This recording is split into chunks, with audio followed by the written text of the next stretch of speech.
Bismillahirrahmanirrahim. Assalamualaikum warahmatullahi wabarakatuh. Sahabat yang beriman, mengimani kehidupan di alam kubur adalah kewajiban bagi setiap muslim dan mukmin. Di alam kubur kelak akan ada pertanyaan dari dua malaikat munkar dan nakir kepada si mayit tentang selama kehidupan di dunia. Kedua malaikat ini seringkali digambarkan berwajah bengis dan menakutkan. Dari Abu Hurairah radhiyallahu an berkata, Rasulullah shallallahu alaihi wasallam bersabda, apabila mayit telah dikubur atau jika salah seorang kalian dikubur, maka akan ada dua malaikat yang mendatanginya, yang keduanya hitam kebiruan, diberi nama Munkar, dan yang lainnya bernama Nakir. Hadis riwayat At-Tirmizi. Tak ayal terkadang seseorang bertanya-tanya pada diri sendiri, mampukah ia kelak menjawab pertanyaan kedua malaikat kubur itu? Sedang melihat fisik keduanya saja sudah terbayang begitu menakutkan. Hal serupa ada dalam benak Sayyidina Umar bin Khattab.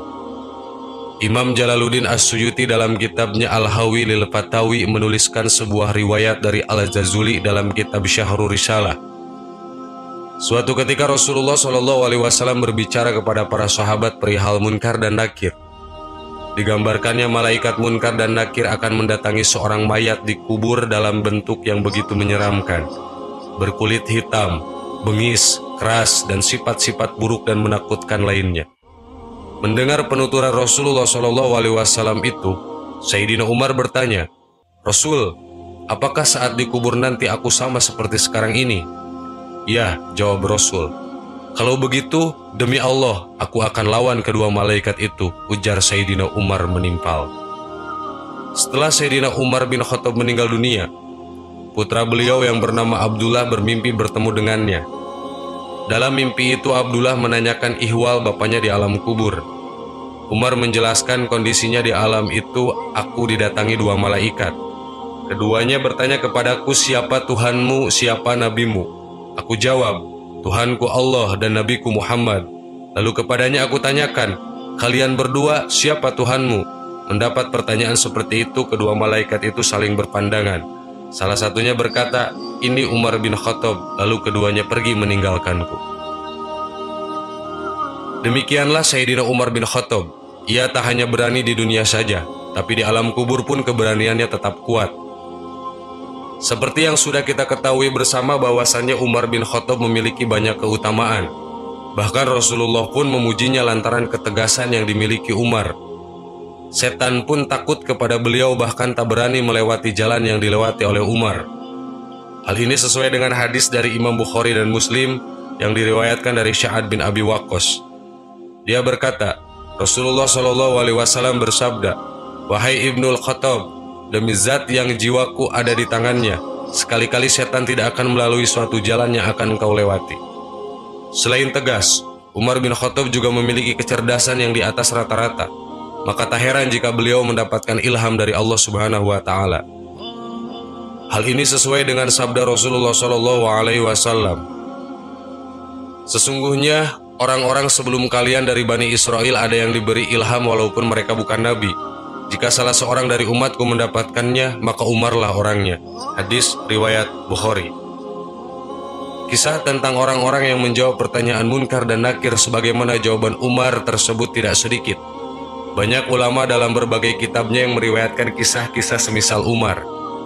Seperti Yazid bin Harun yang ketika ditanya kedua malaikat perihal siapa Tuhan dan nabinya, beliau menjawab, pertanyaan seperti ini diajukan kepadaku, sementara 80 tahun lamanya aku mengejarkan jawabannya kepada para orang-orang yang banyak. Lalu kedua malaikat itu pun pergi dan meninggalkannya. As-Suyuti dalam kitabnya menjelaskan bahwa ada segolongan orang yang kelak di alam kuburnya sama sekali tak ditanya oleh kedua malaikat Munkar dan Nakir, seperti para syuhada, siddiqin, dan lainnya. Mungkinkah kita menjadi bagian yang dikecualikan itu? Wallahu a'lam. Sahabat yang beriman, semoga apa yang disampaikan menjadi ilmu yang bermanfaat untuk kita semua. Allahu a'lam. Assalamualaikum warahmatullahi wabarakatuh.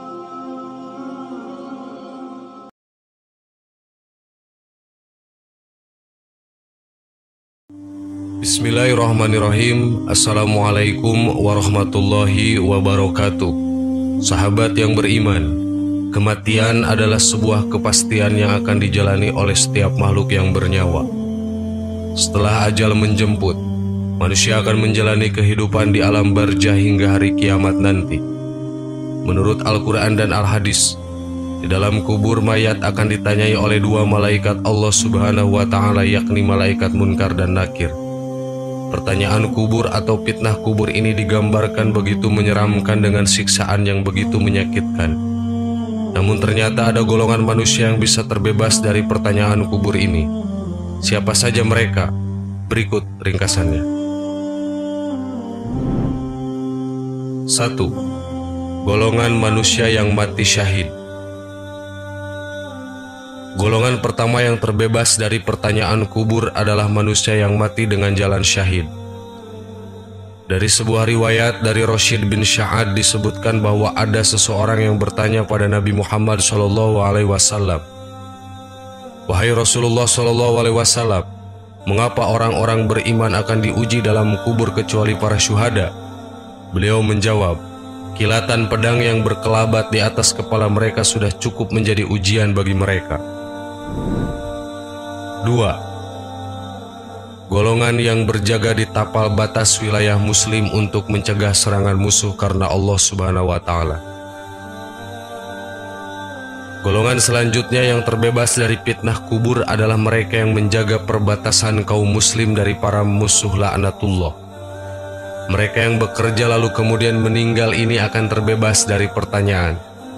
Ribat sehari semalam lebih baik daripada puasa dan sholat malam sebulan. Kalau seseorang mati dalam kondisi seperti ini, amalnya akan mengalir dan dicurahkan rezeki atasnya serta dijamin bebas dari pertanyaan kubur. Hadis riwayat Tirmizi dan Abu Dawud. 3. Orang yang meninggal karena sakit perut. Ternyata orang yang meninggal dunia karena sakit perut juga akan terhindar dari fitnah kubur atau pertanyaan malaikat Munkar dan Nakir. Abu Dawud mengeluarkan hadis secara marfu. Siapa mati karena penyakit dalam perutnya, tidaklah dia disiksa dalam kuburnya. Juga riwayat Ibnu Majah, Al-Baihaqi dan At-Tirmidzi di mana dia menganggap itu hasan. Selain itu, Abu Ishaq As-Su'aibi berkata, Sulaiman bin Sard berkata kepada Khalid bin Urfat atau sebaliknya Khalid berkata kepada Sulaiman, "Apakah kamu mendengar Rasulullah SAW bersabda, barang siapa meninggal karena sakit perut tidak akan diazab dalam kuburnya?" Salah seorang dari mereka menjawab, "Iya." 4. Orang yang sering membaca surat Al-Mulk. Ternyata membaca dan mengamalkan Al-Quran dengan sungguh-sungguh akan membuat orang terhindar dari siksa kubur. Hal ini biasanya dilakukan Rasulullah SAW setidaknya malam Jumat. Rasulullah SAW menyebutkan surat ini dengan al-ma'aniyah atau pencegah atau penahan dari siksaan. Beliau bersabda yang artinya, dialah surah pencegah yang mencegah pembacanya dari siksa kubur. Riwayat An-Nasa'i, hadis riwayat At-Tirmidzi meneruskan Ibnu Abbas, barang siapa yang pada setiap malam membaca Tabarok, maka dia akan dicegah oleh Allah Azza wa Jalla dari siksa kubur. Hadis riwayat An-Nasa'i melalui Ibnu Mas'ud. Abu Hurairah dan Jabir bin Abdullah pernah menerangkan bahwa Rasulullah SAW tidaklah beliau tidur malam sehingga ia membaca surat Alif Lam Mim Al-Kitab, Quran surat Asy-Sajdah dan Tabarok. 5. Meninggal pada hari Jumat. Rasulullah SAW bersabda, tidak ada seorang muslim yang meninggal pada hari Jumat atau malam Jumat kecuali Allah pasti akan menjaganya dari fitnah kubur. Dalam hadis Abdullah bin Amr radhiyallahu Nabi SAW bersabda, setiap muslim yang meninggal pada hari Jumat akan dijaga oleh Allah dari fitnah kubur. Hadis riwayat Ahmad dan Tirmizi. Sahabat yang beriman, semoga yang berkomentar amin dijauhkan dari segala penyakit, diberi sehat walafiat, rezekinya melimpah ruah, dan keluarganya bahagia dan bisa masuk surga melalui pintu mana saja. Amin ya rabbal alamin. Wallahu a'lam. Wassalamualaikum warahmatullahi wabarakatuh.